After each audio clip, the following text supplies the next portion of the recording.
Jadi kalau kita yang kurang berilmu, kadang-kadang yang ribut-ribut kali, padahal masalahnya kecil. Mau sapu boleh, mau tidak sapu pun boleh. Selesai urusan. Jangan sampai dipanas-panasi. Ini ada pengajian memanas-panasi bid'ah, yang sapu wajah bid'ah. Jangan silaturahim ke rumah mereka, jangan datang hari raya waktu mereka. Angpaunya boleh terima, misalnya begitu. Ini juga nggak boleh misalnya begini. Yang sapu wajah pun menuduh, Pak ni nanya Wahabi mandum kan. Santai saja, kenapa? Memang permasalahannya cuma di situ saja, Pak. Cuma karena melihat derajat hadis, tenang kita. Yang harus kita perangi bersama. Assalamualaikum warahmatullahi wabarakatuh. Banyak sekali pertanyaan jamaah, Ustadz kasih kami channel untuk kajian anak-anak muda. Di antara anak muda berasal dari Aceh, luar biasa. Channelnya Maulizul Akbar Nak. Tonton, subscribe, like, share, komen. Assalamualaikum warahmatullahi wabarakatuh.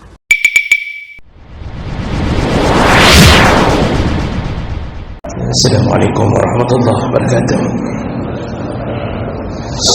Alhamdulillahirabbil alamin. Hamdan katsiran thayyiban mubarakan fihi. Asyhadu an la ilaha illallah wahdahu la syarika lah wa asyhadu anna Muhammadan 'abduhu wa rasuluhul karim. Allahumma shalli wa sallim على نبينا وسيدنا المصطفى محمد وعلى آله وأصحابه أجمعين. أما بعد، رب اشرح لي صدري ويسر لي أمري واحلل عقدة من لساني يفقهوا قولي. Segala puji bagi Allah, kemudian salawat dan salam pada Rasulullah, pada keluarga dan seluruh sahabat-sahabatnya.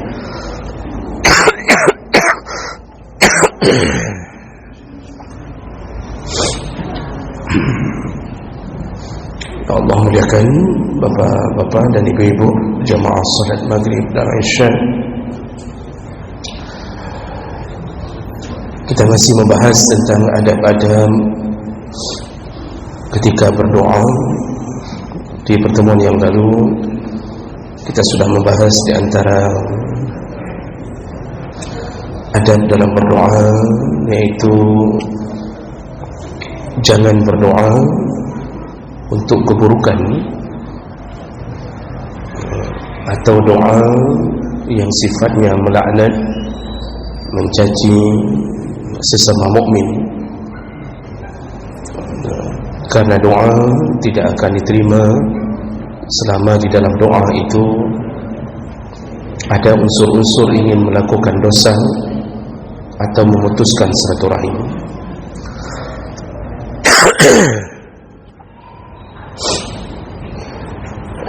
Kita sudah jelaskan panjang lebar bahwa utusan-utusan Allah tidak pernah berdoa dalam dakwahnya untuk keburukan kecuali setelah berulang-ulang dan merasa bahwa tidak mungkin lagi menembus kekufuran, barulah mereka memohon kepada Allah dengan sifatnya menurunkan azab.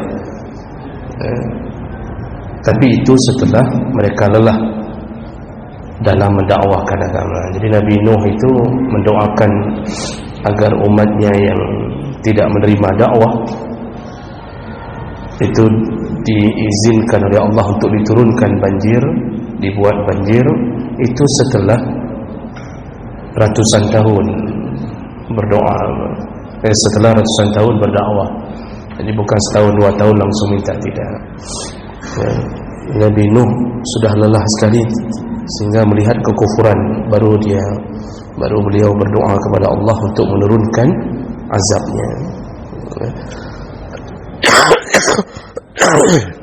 Nabi Muhammad juga berdoa untuk Abu Jahal dan untuk semua musuh-musuhnya, Abdullah bin Ubay, dengan keburukan mereka setelah begitu lama mendakwahkan dan bersabar di atas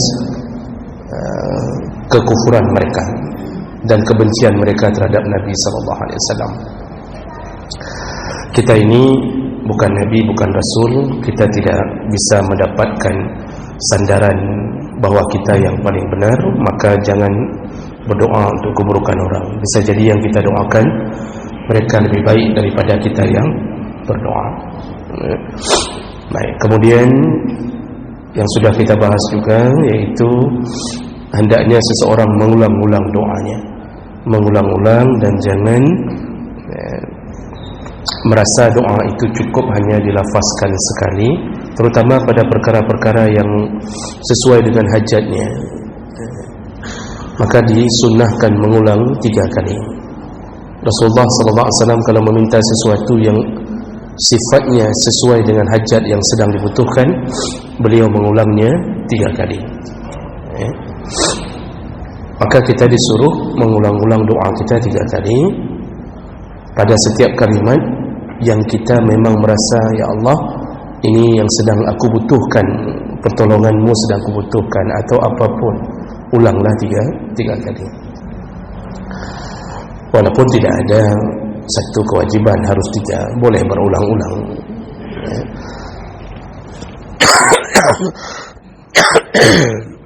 Doa itu tetap diterima oleh Allah selama kita masih merasa bahwa Allah akan mengabulkan doa. Jadi begitu kita sudah merasa bahwa Allah tidak kabulkan lagi doa kita, di saat itulah Allah memutuskan istijabahnya doa. Berarti dia telah bersuuzan dengan sifat Allah yang maha penerima taubat, maha menerima doa.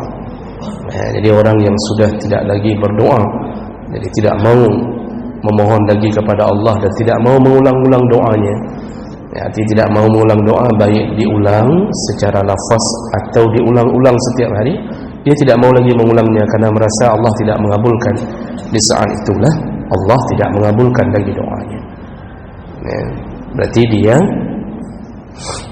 tidak meyakini kebesaran dan kemuliaan Tuhannya, Allah Subhanahu wa taala. Baik, itu sekedar pengingat ulang apa yang kita bahas. Mungkin ada yang tidak hadir di pertemuan yang lalu.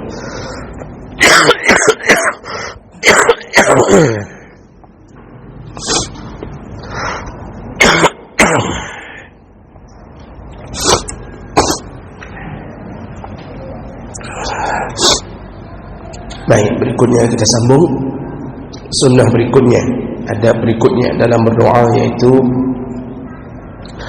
ikhfa' ad-du'a ma'a huduril qalb wa tadarru' wal khushu' wal raghbah wal rahbah wal ikhlas fih.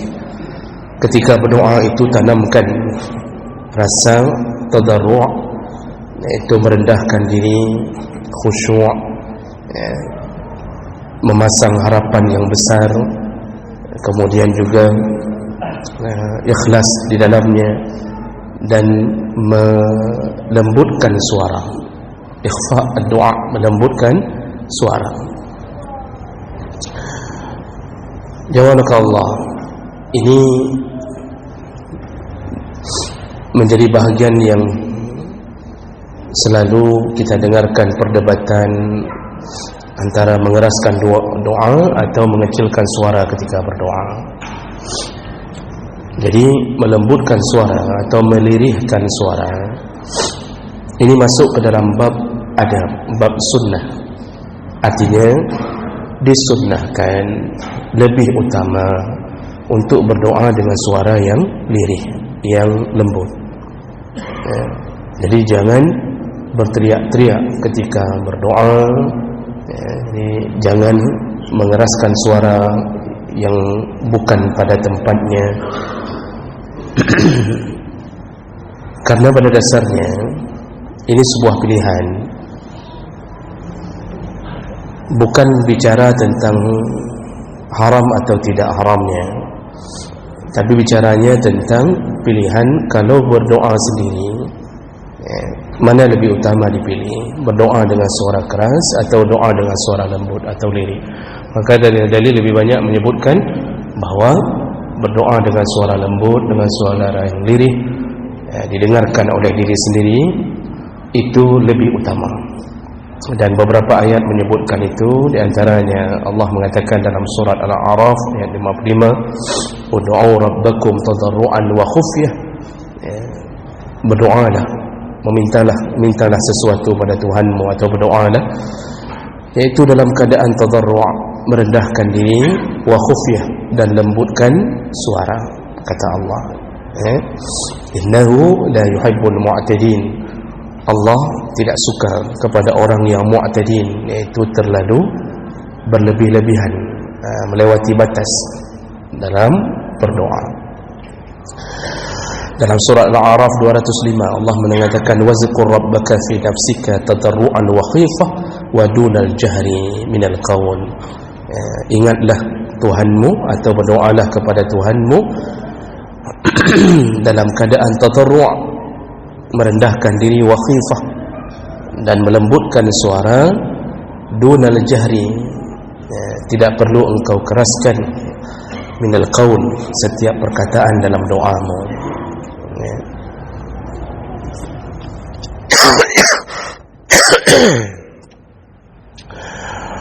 Dan ini melembutkan suara ini terutama pada ketika berdoa dalam kesendirian, itu sekurang-kurangnya doanya didengarkan oleh dirinya sendiri. Dalam hadis riwayat Bukhari, juga riwayat Muslim dengan derajat yang sahih, hadis dari riwayat Abu Musa Al-Asy'ari. Abu Musa Al-Asy'ari berkata, qadimna ma'a Rasulillah sallallahu alaihi wasallam, kami pernah menemani Nabi, berjalan bersama Nabi sallallahu alaihi wasallam. Falamma danawna min al-Madinah, ketika kami sudah mendekat ke kota Madinah, yaitu balik ke kota Madinah, kabbar. Jadi ini baru pulang dari medan perang dalam satu riwayat. Para sahabat semuanya bertakbir, wa kabbaran nas. Jadi ada yang bertakbir dan yang lain semuanya ikut bertakbir, wa rafa'u aswatahum, dan mereka mengangkat suara mereka. Qala Nabi sallallahu alaihi wasallam, lalu Nabi sallallahu alaihi wasallam berkata, ya ayuhan nas, wahai sahabat-sahabat atau orang-orang, arbi'u ala anfusikum, rendahkanlah diri kalian. Innakum laisa tad'una as-samma wala ghaiban, kalian itu bukan sedang berdoa kepada zat yang tuli dan ghaib. Innakum tad'una sami'an qariban, kalian itu sedang berdoa di hadapan yang maha mendengar, sami'an, maha mendengar, qariban, dan dia ada di dekat kita, kata Rasulullah. Maksudnya Allah itu tidak tuli, Allah maha mendengar doamu.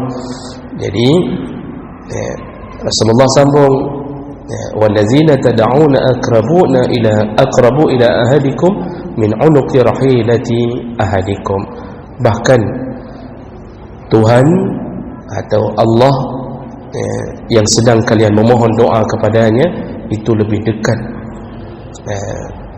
kepada kalian dari urat leher binatang kenderaan kalian. Maksudnya daripada posisi urat leher pada binatang itu kan menempel di leher, tapi lebih dekat Allah daripada urat leher itu, kata Nabi sallallahu alaihi wasallam. Jadi ini Nabi menasihati, ketika sedang memohon kepada Allah, maka janganlah kalian mengangkat suara kalian yang terlalu keras. Kemudian dalam hadis riwayat Aisyah radhiyallahu anha, ketika menanggapi kalimat Allah dalam surat Al-Isra ayat 110, yaitu yang berbunyi, wala tajhar bis salatika wala tukhafit biha, janganlah engkau mengeraskan suara dalam salatmu, wala tukhafit biha, dan juga janganlah terlalu kecil atau sampai tidak terdengar. Dan Aisyah menjelaskan yang dimaksud di situ adalah ai bidu'aika, yang dimaksud adalah kalimat as-salah, yaitu doamu, kata Aisyah radhiyallahu anha. Kemudian juga Allah memuji Nabi Zakaria alaihi salam dengan kalimah dalam surat Maryam ayat 3, iznada rabbahu nidaan khafiya. Nabi Zakaria itu punya kebiasaan kalau berdoa kepada Tuhannya, dia berdoa dengan keadaan khafiya, melembutkan suara. Jadi dan ada banyak dalil-dalil yang lain. Ini Bapak Ibu, yang dimaksud di sini adalah kalau engkau berdoa sendiri, maka mengecilkan suara itu pilihan yang lebih utama daripada mengeraskan suara. Tapi kalau seandainya berdoa dalam jamaah, yaitu berdoa yang sifatnya diiringi dengan suara amin atau lafaz amin, maka tentu tidak mungkin mengecilkan suara. Maka bolehkah mengeraskan suara? Saya lihat perdebatan di antara para ulama, sebenarnya tidaklah menjadi sebuah keharaman berdoa dengan suara yang keras. Namun dalam kitab-kitab, bahkan kitab-kitab mazhab Syafi'i pun menyebutkan bisa berubah menjadi haram kalau doa itu kita lantunkan di saat mengganggu orang lain yang sedang salat. Nah, ini yang perlu dijaga saja sebenarnya. Berdoa kalau tidak keras, apa yang mau diaminkan kalau tidak tahu apa doanya? Kan ada yang model berdoa amin, amin. Itu yang amin pun enggak tahu, Pak. Apa kayak berdoa itu pun. Mungkin yang berdoa minta kahwin lagi kita aminkan, amin amin. Bahkan yang aminkan pun istrinya sendiri kadang-kadang. Maka enggak mungkin dengan ini. Maka masih dibolehkan oleh para ulama, dan itu juga dilakukan. Nabi mengaminkan beberapa doa. Doa malaikat pun Nabi mengaminkannya ketika naik di atas tangga, hadis yang juga sahih. Namun hati-hati. Saya buka kitab Fiqh Islami wa Adillatuf, saya buka kitab Mawsu'ah Fiqhiyah Al-Kuwaitiyah, saya buka kitab Bughyatul Mustarsyidin, kitab-kitab dalam mazhab Syafi'i, itu semuanya menyebutkan bahwa tidak menjadi masalah sampai saat kalau dia mengganggu orang yang sedang melakukan ibadah yang lain. Makanya berhati-hati kalau berdoa ketika ada jamaah yang masbuk sedang menyempurnakan salat. Hukum berdoa sunnah, bagi kita sunnah. Zikir juga sunnah. Orang yang sedang menyelesaikan salat yang tertinggal, itu salatnya apa? Wajib. Sunnah dengan sunnah saja, dilarang ganggu. Nabi pernah mengeluarkan kepalanya dari gorden pintu kamarnya ketika ada yang sedang salat sunnah, ada yang baca Quran dengan suara keras. Langsung Nabi menyebutkan sesama kalian sedang bermunajat kepada Allah, janganlah kalian saling mengganggu. Yang sunnah dengan sunnah saja dilarang saling mengganggu, apalagi yang kita ganggu orang yang sedang salat wajib. Jadi kadang-kadang betul kalau ada yang menyandarkan, mengatakan bahwa mana ada masalah, itu orang masbuk kan nggak mungkin kita hilangkan. Betul, orang masbuk nggak mungkin kita hilangkan, tapi kita yang berdoa seharusnya mengerti bahwa mereka sedang menyempurnakan salat mereka, dan syarat mereka mendapatkan kemakbulan salat adalah khusyuk. Bagaimana mereka mau khusyuk kalau di tengah-tengah salat mereka terus-terusan mengucapkan amin, contoh dengan berdoa, dengan bersembahyang, terpengaruh kan dengan doa imam. Jadi ini mengganggu, ini yang kemudian dibicarakan oleh para ulama. Rata-rata ulama mengharamkan perbuatan seperti ini. Jadi seharusnya para imam-imam salat melihat keadaan. Kalau di belakang masih banyak salat yang makmum masbuk,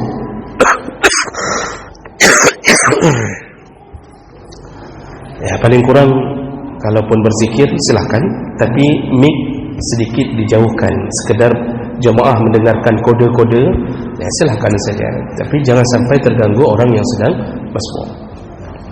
Ini yang paling penting untuk dijaga, karena begitu mereka menghadapi masalah tidak bisa melanjutkan bacaannya karena terganggu, maka yang mengganggu menjadi penyebab untuk mendapatkan resiko dosa, karena dianggap mengganggu kekhusyuan orang salat. Jangankan mengganggu orang solat, Pak. Dalam beberapa kitab, mengganggu orang tidur saja dengan bacaan kita, itu dilarang. Orang tidur untuk mempersiapkan solat subuhnya, lalu kita baca Quran sampai orang tidur, ya, sampai dia nggak bisa tidur dan tertinggal solat subuhnya karena menahan diri dengan suara itu pun larang.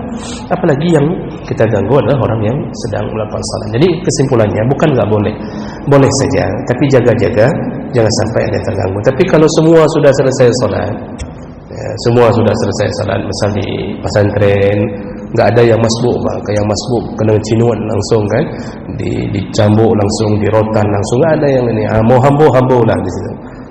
Tidak masalah. Ya, maka jaga-jaga saja, boleh dengan cara mic agak sedikit dijauhkan, ya, kalau seandainya melihat ada kondisi orang yang sedang masbuk. Nah, ini yang bisa kita ambil kesimpulan tentang mana lebih utama ketika berdoa dengan suara lirih. Maka pilihan suara lirih lebih utama kalau sendiri. Kalau yang berjamaah silakan, tapi jangan sampai ada yang terganggu. Ya. Saya sendiri juga tidak setuju dengan vonis yang mengatakan itu bid'ah. Ya. Saya pribadi juga tidak setuju yang mengatakan bahwa kalau doa dengan suara keras yang diambil langsung menjadi bid'ah.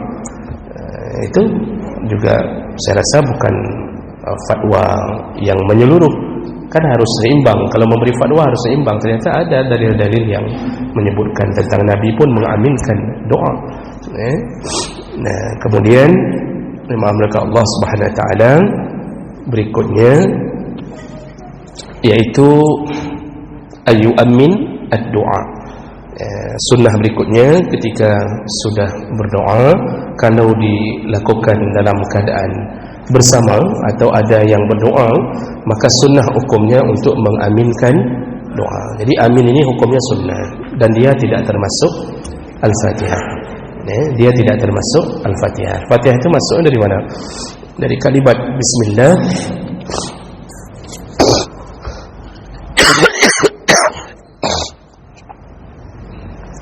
Jadi Al-Fatihah itu dimulai dari Bismillah, ya, kemudian diakhiri dengan waladhdallin. Amin tidak termasuk Al-Fatihah. Maka dalam fikih amin, mengucapkan amin hukumnya sunnah. Ya. Oh, tidak ucap amin, tidak terucap amin. Apakah solat kita sah? Sah, tapi makruh. Makruh artinya meninggalkan salah satu sunnah Nabi sallallahu alaihi wasallam. Sedangkan Nabi mengatakan sallu kama raaitumuni usalli, salatlah engkau seperti aku salat. Jadi sunnah kalau ada yang berdoa dan dia terdengar doanya dan memaksudkan untuk diaminkan, maka sunnah untuk mengaminkan. Dalil-dalilnya yang pertama yang kita sebutkan tadi, bahwa Nabi pernah mengaminkan doa malaikat ketika Nabi menaiki mimbar, tempat anak tangga menuju ke mimbarnya. Kemudian juga surat Yunus ayat 88 itu memberi isyarat bahwa dari dulu mengaminkan doa itu ada, yaitu kejadian pada Nabi Musa dan Nabi Harun. Ini pernah kita sebutkan minggu yang lalu, beberapa waktu yang lalu. Jadi ketika dalam surat Yunus, Nabi Musa berdoa kepada Allah Subhanahu Wa Taala untuk Allah Subhanahu Wa Taala menahan laju kemungkaran Fir'aun. Jadi begitu kira-kira kesimpulan doa Nabi Musa. Nabi Musa minta binasakanlah harta Fir'aun itu ya Allah dan para pengikut-pengikutnya, ya. Lalu kemudian jangan biarkan mereka menyesatkan manusia. Begitu kata Nabi Musa kepada Allah Subhanahu Wa Taala. Dalam sejarah Bapak Ibu, Nabi Musa ini sebelum berhadapan dengan Fir'aun langsung, dia sendiri pernah dikejar oleh Fir'aun sebelum kejadian pembelahan laut. Itu ketika beliau menampar salah satu dari sukunya Fir'aun, karena punya sengketa dengan Bani Israel. Rupanya ketahuan bahwa Nabi Musa lah yang melakukannya. sehingga dikejar sampai Nabi Musa lari ke Madian bertemu dengan anak Nabi Syuaib, anak Nabi Syuaib perempuan yang dibantunya. Nah itu setelah itu baru nanti masuk kembali ke Mesir untuk mendakwahkan Firaun. Dan dalam sejarah Firaun itu ada dua yang terkenalnya mengikuti sejarah Nabi Musa, yaitu Ramses II dan Ramses III. Ramses II dalam pandangan yang lebih kuat yang menemukan bayi Nabi Musa. Jadi waktu Nabi Musa dialirkan ke sungai oleh ibunya, itu yang temukanlah Ramses II. Lalu kemudian mangkat, meninggal. Yang mengejar Nabi Musa adalah Ramses III, anak berikutnya. Karena yang menemukan Nabi Musa di sungai itu sudah tua dan meninggal duluan. Nah, yang mengejar Nabi Musa itu Ramses III. Jadi jenazahnya sampai hari ini berada di museum di kota Kairo di Mesir. Kalau Bapak punya waktu umrah plus, kalau ke Turki sudah sering, pergilah ke Mesir untuk takziah ke Fir'aun. Kira-kira begitulah bahasanya. Untuk takziah untuk melaknat Fir'aun. Jadi jangan terus-terusan ke Turki, Pak. Pergilah ke Mesir untuk melihat banyaknya jejak Nabi, dan Fir'aunnya masih dilihat langsung, Pak. Jenazahnya masih utuh langsung. Dan itu banyak orang yang salah faham, mengira jenazah Fir'aun itu terdampar di dalam laut sampai ratusan tahun. Tidak begitu. Dalam sejarah, setelah ditenggelamkan oleh Allah, lalu kemudian dia tersapu gelombang sampai ke pantai, diselamatkan oleh pasukan yang tidak ikut mengejar. Ditemukan jenazahnya. Jadi tidak lama, cuma sehari, 2 hari, 3 hari itu sudah ditemukan.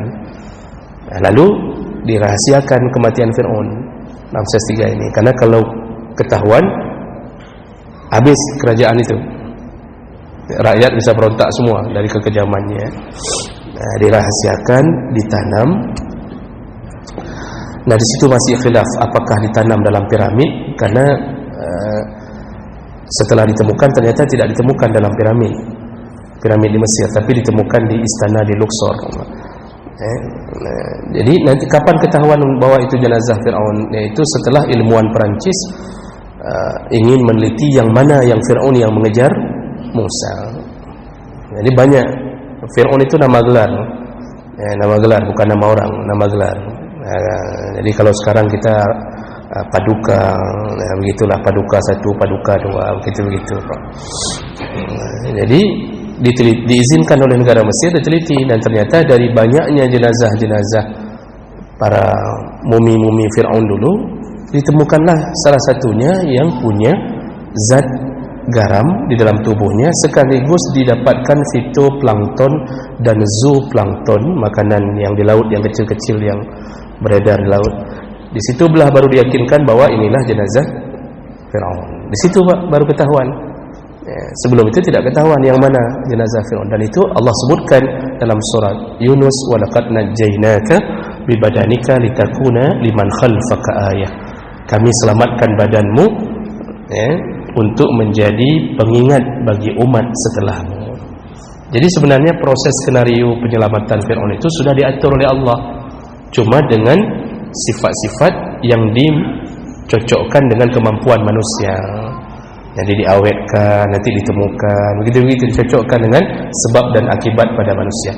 Nah, Nabi Musa itu berdoa setelah Fir'aun dicoba dakwahkan berkali-kali. Dan ternyata dalam surat Yunus 89, setelah Nabi Musa berdoa, Allah jawab, Allah katakan, qala qad ujibat da'watukuma, doa kalian berdua telah kukabulkan, kata Allah. Nah, di sini para ahli tafsir mengatakan, kenapa Allah menyebutkan doa kalian berdua, padahal tadi yang berdoa waktu dalam surat Yunus 88, Allah cuma mengatakan waqala Musa Rabbana innaka ataita. Jadi Musa yang berkata, Musa yang berdoa. Tapi begitu Allah jawab di Yunus 89, Allah katakan telah kukabulkan doa kalian berdua. Ahli tafsir sepakat mengatakan bahawa dalam tafsir At-Tabari contohnya, tafsir Ibnu Katsir itu juga menyebutkan bahawa yang dimaksud oleh Allah berdoa, Musa yang berdoa, sedangkan Harun adalah yang mengaminkan doa Musa. Jadi mengaminkan doa itu salah satu sunnah. Oh enggak diaminkan, ya enggak apa-apa juga. Apakah terkabul doa dengan tidak diaminkan? Bisa saja terkabul. Namun dengan mengaminkan kita telah berusaha menyempurnakan harapan semoga dikabulkan. Karena amin itu artinya kabulkanlah, perkenankanlah. Isim fi'il yang bermakna perkenankanlah. Baik, jadi kalau begitu sunnah mengaminkan doa kalau mendengarkan doa dari orang lain. Kemudian yang terakhir untuk malam ini, sunnah berikutnya, adab berikutnya adalah ayyamsah bihima wajhahu fi akhir doa. Ini masih khilaf Pak. Cuma dalam kitab Mawsu'ah Fiqhiyah Al-Quwaitiyah ini disebutkan bahawa sunnah hukumnya menyapu wajah di akhir doa. Namun kalau kita baca literatur yang banyak, maka hukum menyapu wajah setelah berdoa itu masih dalam timbangan perbedaan para ulama. Jadi kenapa bisa terjadi perbedaan tentang menyapu wajah? Jadi ada beberapa kelompok, di antaranya kelompok pertama mengatakan sunnah, kelompok kedua mengatakan bid'ah, kelompok ketiga mengatakan mubah, boleh sapu boleh tidak. Dan semua itu bergulir karena berbeda-beda memahami derajat hadis. Jadi kalau kita belajar usul fiqh atau kita belajar tarikh tasyri', itu diajarkan tentang apa yang menyebabkan terjadinya perbedaan pandangan, perbedaan pendapat. Salah satu yang menyebabkan perbedaan pendapat adalah berbeda-beda memahami derajat, melihat derajat hadis. Jadi ada yang mengatakan hadis itu sahih, ada yang di sisi lain, kelompok yang lain mengatakan hadis itu dhaif. Itu sering terjadi. Contoh dalam fikih, Pak, Imam Syafi'i itu menyunnahkan untuk tidak menyapu telinga dengan air bekasan dari kepala. Jadi dari kepala jangan langsung disapu ke telinga, disunnahkan mengambil air yang baru. Itu dalam mazhab Syafi'i. Tapi mazhab yang lain, mazhab Hambali, Malik, itu menyunnahkan air dari kepala langsung ke telinga. Dari mana ini kok bisa terjadi perbedaan pandangan ini? Ini kalau kita baca dengan baik, maka ternyata kita temukan mereka berbeda dalam melihat derajat hadis. Jadi hadisnya yaitu al-uzunani minar ra'si, telinga termasuk bahagian kepala. Jadi telinga dianggap bahagian kepala. Saya lupa perawi hadisnya. Nah, hadis ini menurut mazhab yang lain selain Syafi'i itu hadis yang sahih. Jadi telinga dianggap bahagian kepala, sapu kepala langsung ke telinga. Ini masih satu nih, masih kepala nih. Mazhab Syafi'i mengatakan hadis itu dhaif, lemah hadisnya, tidak bisa dijadikan hujjah. Nah, jadi itu hal yang sering terjadi. Nah, salah satunya di sini hukum menyapu wajah. Jadi kan kita habis berdoa kan sering, setelahnya kita sapu wajah. Itu dari mana asal muasal? Selama ini kadang-kadang orang nggak pun pernah terfikir untuk bertanya. Karena ada sebahagian itu nggak mau sapu wajah. Setelah doa, dia turunkan langsung tangannya. Setelah doa turunkan. Tentu beliau pun mendengarkan dari pengajian-pengajian kan. Nah, tapi yang perlu kita tahu, ini semua berasal dari hadis, yaitu hadis dari Umar bin Khattab radhiyallahu anhu. Kana Rasulullah sallallahu alaihi wasallam iza rafa'a yadayhi fi du'a. Jadi Umar bin Khattab berkata, Rasulullah itu kalau sudah mengangkat tangannya ketika berdoa, lam yahuttuhuma hatta yamsaha bihima wajhahu. Rasulullah tidak pernah menurunkan tangannya ke bawah sampai lebih dahulu dia menyapu wajahnya. Imam Nawawi, Ibnu Hajar Al-Asqalani mengatakan hadis ini hasan. Kelompok yang membid'ahkan mengatakan hadis ini dhaif. Di situ kuncinya, sehingga terjadilah perbedaan pandangan tentang masalah menyapu wajah. Jadi kalau begitu bagaimana kesimpulannya? Nggak usah pikir-pikir panjang, Pak. Jangan gara-gara ini kita sampai mengangkat pedang.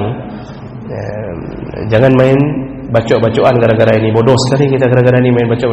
Jadi ya berlapang dada. Yang mengangkat tangan lalu sapu wajah silakan. Yang tidak mau sapu wajah silakan. Tapi jangan hina saudaramu yang berbeda denganmu. Itu saja, selesai. Oh, sapu wajah silakan. Asal kita sudah tahu ternyata ada ulama yang juga mengatakan hadis ini dhaif, dan itu kita hormati. Itulah ijtihad. Jadi jangan ribut-ribut. Begitu kita lihat wajah samping teman kita samping tidak sapu wajah, langsung kita mulai kaidah mong urang gop badannya. Sudah masuk orang lain di masjid kita. Nanti ada yang mengatakan sudah masuk buaya masuk. Nanti buaya dalam dedang-dang misalnya gitu kan. Jangan usah ribut-ribut masalah itu. Biasa saja. Orang berilmu itu biasa saja. Jadi kalau kita yang kurang berilmu kadang-kadang yang ribut-ribut kali, padahal masalahnya kecil. Mau sapu boleh, mau tidak sapu pun boleh. Selesai urusan. Jangan sampai dipanas-panasi. Ini ada pengajian memanas-manasi bid'ah, yang sapu wajah bid'ah. Jangan silaturahim ke rumah mereka, jangan datang hari raya waktu mereka. Angpaunya boleh terima, misalnya begitu.